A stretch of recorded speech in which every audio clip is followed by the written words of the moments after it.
Hi guys! For today's video ay mag-check tayo ng pH level at ppm ng tubig sa ating mga lettuce. Alam niyo ba guys na napakahalaga ang pag-check ng pH or potential of hydrogen at ppm or parts per million sa pagtatanim ng lettuce?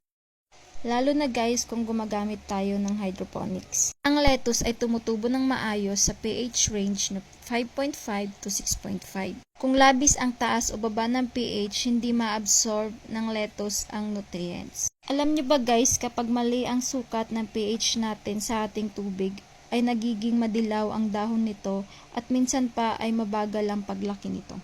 Sa pag-check naman guys ng ppm ay sinusukat dito ang dami ng nutrients sa tubig.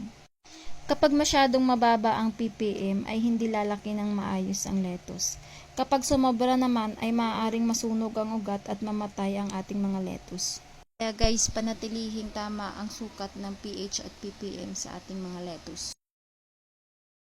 Check nyo rin pala guys yung mga lettuce nyo, baka may mga uod na tulad ng nasa akin. Ayan no. Kakapisa ko lang kanina niyan. Kapag ganyan pala guys ay pinapatay ko na agad yung uod. Mahirap na kasi kapag kumalat pa sa ibang dahon. Yun lang guys. Babush!